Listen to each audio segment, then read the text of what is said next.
حضور صلی اللہ علیہ وسلم معراج کے سفر پر جا رہے ہیں اور براق میں سوار ہیں آپ صلی اللہ علیہ وسلم. تو چلتے چلتے ایک جگہ سے بہت اچھی خوشبو آ رہی ہے، بہترین خوشبو، بہت بہترین خوشبو آ رہی ہے، نایاب اور نادر خوشبو. تو حضور صلی اللہ علیہ وسلم نے حضرت جبرائیل علیہ السلام سے پوچھا کہ یہ کیسی خوشبو ہے، یہ کہاں سے خوشبو آ رہی ہے ہمارے سفر کے درمیان؟ اب تک تو ایسی خوشبو نہیں آئی، اب کہاں سے آ رہی ہے؟ تو حضرت جبرائیل علیہ السلام نے عرض کیا اور فرمایا، اللہ کے نبی، یہ ایک عورت اور اس کے بچوں کے قبر سے خوشبو آ رہی ہے. ایک عورت اور اس کے بچوں کی قبر سے خوشبو آ رہی ہے.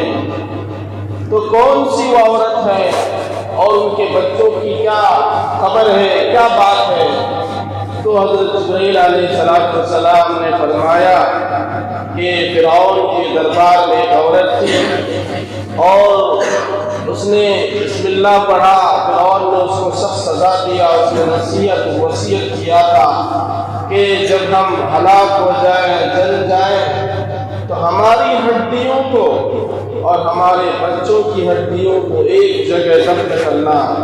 تو چنانچہ جس جگہ دفن کیا گیا ہے وہیں سے خوشبو آ رہی ہے. تو میرے بزرگوں اور دوستوں، واقعہ یہ ہے کہ فرعون جو وقت کا ایک بڑا خوشحال بادشاہ تھا، اللہ نے اس کو مصر جیسے زرخیز ملک پر حکومت عطا کی. زرخیز ملک کا مطلب یعنی اس میں پریشانیاں نہیں، مشکلیں نہیں، آفات نہیں، بلکہ خوشحالی ہے. کھیتیاں ہیں، کاروبار ہے، باغات ہیں، خوشحال ایک ملک ہے. ابھی بھی دنیا کا وہ خوشحال ملک ہے، اب تھوڑے اس کے حالات بدل رہے ہیں. تو ایسے ملک کا حکمران اور طاقتور بادشاہ تھا.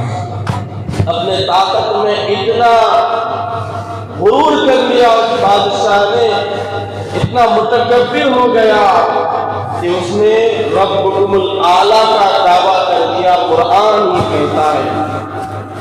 تو ربکم الاعلیٰ کا دعویٰ کر دیا اور کہنے لگا میں تمام لوگوں کا اللہ ہوں، مصر والوں کا خدا ہوں اور لوگوں کا خدا میں ہی ہوں.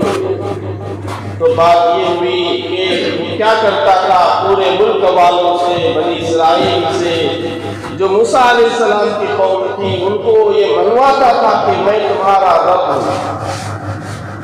تو ایک مرتبہ ایسا ہوا کہ فرعون کی بچی، چونکہ شہزادی تھی، شہزادی کی ایک بنی اسرائیل کی ایک بچی، ایک لڑکی خدمت کرتی تھی. اس کو خدمت پر رکھا ہوا تھا. اس کو اوڑھنا، پہنانا، لہرانا، دھلانا، وہ سارا کام اس بنی اسرائیلی عورت کی ذمہ داری تھی.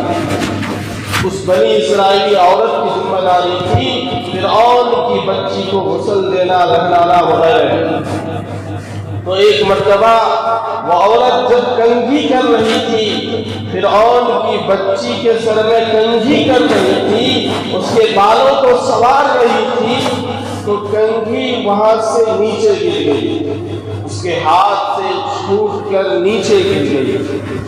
کنگھی جو ہی نیچے گری تو وہ بسم اللہ کہہ کر اٹھائی، کیونکہ بسم اللہ کہہ کر کے ہر کام کرنا بہت مبارک ہوتا ہے. ہمیں اب عادت چھوٹ گئی ہے، اس کو دہرانا چاہیے. بار بار بسم اللہ پڑھیں گے، بار بار اللہ کا ذکر کریں گے. تو ایک ثواب ہے، ثواب کی چیز ہے اور سنت بھی ہے ہر کام کے شروع میں بسم اللہ کہنا.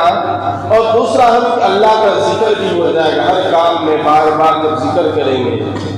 تو بسم اللہ کہہ کر اٹھائی. تو بسم اللہ کا جو معنی مطلب خلاصہ ہوتا ہے، مصر ایک عربی ملک تھا، وہاں کے لوگ عربی بولتے تھے یا جو بھی اس زمانے میں بولتے تھے اس کا ترجمہ بسم اللہ تھا. تو بسم اللہ کا معنی اور مطلب یہ نکلتا تھا کہ یہ عورت اللہ ہی کو مانتی، اللہ کے علاوہ کسی کو نہیں مانتی۔ تو فرعون کی بچی کہنے لگی تم نے یہ کیا پڑھا؟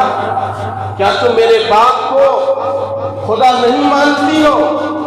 میرے باپ کو کیا اللہ نہیں مانتی ہو؟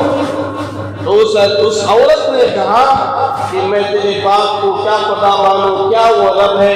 تیرا میرا سب کا، تیرے باپ کا، فرعون کا، سب رب جو ہے سب کا رب اللہ ہے۔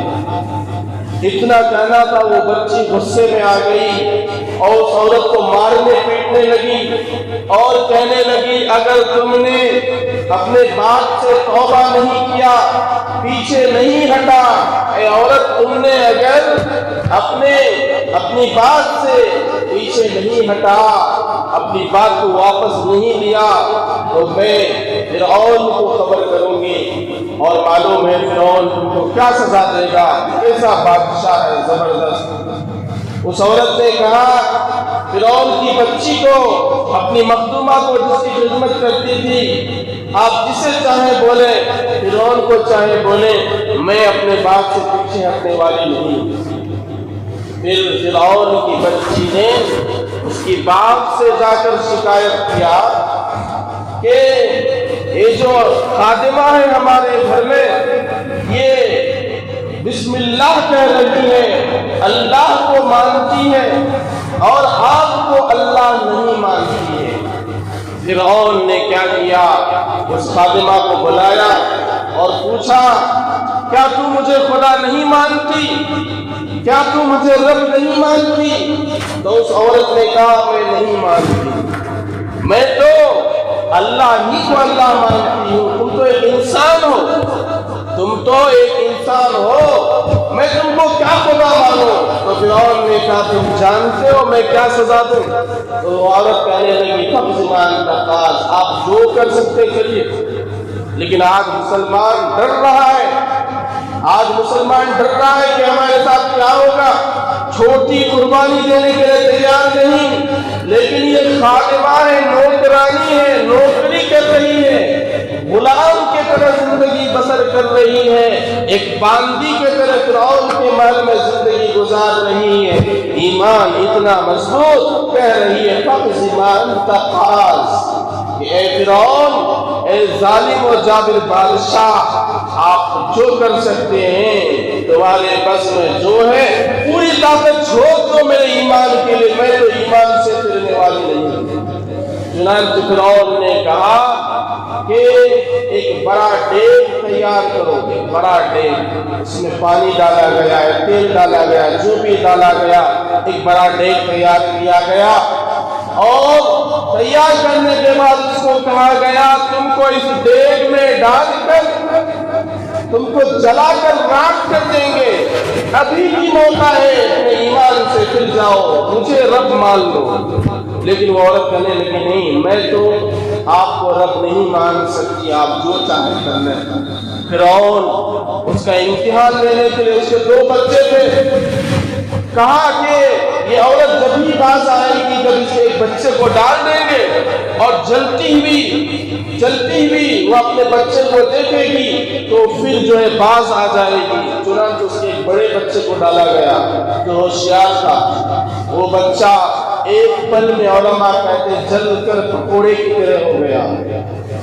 وہ عورت دیکھ رہی ہے، اب اس کے آنکھوں میں دیکھ رہی ہے، آنکھوں کے سامنے کہ کیا معاملہ ہو رہا ہے، اب جو اس کا نمبر ہے، پتہ نہیں کس کا نمبر ہے۔ تو فرعون نے کہا کہ اس کے گود میں جو بچہ ہے اسے بھی آگ میں ڈالو۔ عورت پریشان ہو گئی، گود کے بچے سے محبت، اور پھر گود کے دودھ پینے والے دودھ پیچھے بچے سے اور بھی بہت محبت ہوتی ہے، سینے سے جدا کرنا نہیں چاہتی۔ خاص کر جتنی پریشانیاں اور مشکلیں آتی ہے اتنی پریشانی میں عورت کی عادت ہوتی ہے اپنے بچے کو سینے سے لگا ہی کر رکھتی ہے۔ پریشانی تھی، اپنے غم کو بھلانے کے لیے، بچے کے بچاؤ کے لیے عورت سینے سے لگائی ہوئی بچے کو۔ تو فرعون نے دیکھا، اس کے کارندوں نے دیکھا تو کہا کہ ہو سکتا ہے اس دودھ پیچھے بچے کو ڈالو گے تو پھر جو ہے وہ عورت اپنی بات سے، اپنے ایمان سے پھر جائے گی۔ تو چنانچہ اس عورت کو جب پکڑا، اس بچے کو جب پکڑا گیا، دوڑے سپاہی دوڑے اور دوڑ کر کے اس بچے کو پکڑے۔ جو ہی پکڑنے لگے تو وہ عورت پیچھے ہٹنے لگی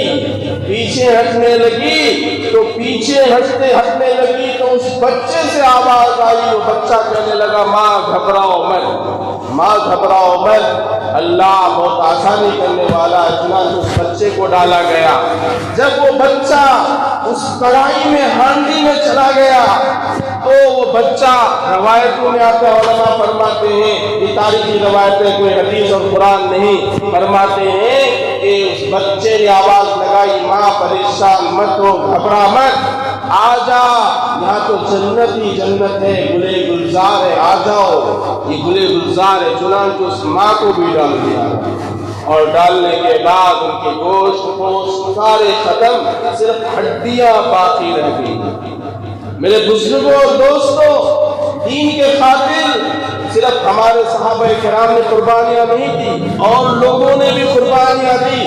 اسی کو ہم آپ کو آج بیان کر رہے ہیں کہ اس عورت نے اور اس کے بچوں نے جو قربانیاں دی تھی، تو وہ عورت آگ میں اور اس کڑھائی میں، اس ہانڈی میں ڈالے جانے سے پہلے گزارش کی اللہ سے، کچھ اس کو محبت کی، کیا تھا معاملہ، کہنے لگی کہ فرعون جب آپ مجھے آگ میں ڈال دیں تو اتنی مہربانی کریں کہ ہمارے بچوں اور ہماری ہڈیوں کو جمع کر کے ایک قبر میں ڈال دیں۔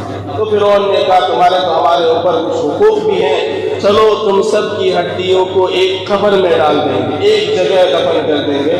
چنانچہ ان ہڈیوں کو ایک جگہ دفن کیا گیا، اور اللہ نے ان کے چلنے کو، ان کے ایمان کو، ان کے اس ادا کو، اس چاہت کو اتنا قبول کر لیا کہ دنیا میں قربانیاں تو بہت سارے لوگوں نے دیا، بہت بڑی بڑی قربانیاں دی، انبیاء نے بھی دیا، لیکن حضور جب معراج کے سفر پر جا رہے ہیں تو کسی کے قبر کی خوشبو نہیں آئی۔ اللہ نے اس بندی اور اس کے بچوں کی قربانی کو اتنا قبول کیا کہ ان کے قبر سے اللہ نے خوشبو کو جاری کر دیا، اور حضور کو خوشبو آ رہا معراج کے سفر میں۔ پھر حضور نے پوچھا کہ یہ کیا معاملہ ہے، تو جبرائیل علیہ السلام نے جواب دیا، اسی واقعے کا جواب میں عرض کیا کہ وہ عورت جس کو فرعون اور اس کے کارندوں نے، اس عورت کو، اس کے بچوں کو ہانڈی میں پکا کر کے جلا کر راکھ کر دیا، ان کی ہڈیوں کو ان کی وصیت کے مطابق ایک قبر میں ڈالا گیا، انہی کے قبر سے یہ خوشبو آ رہی ہے۔ میرے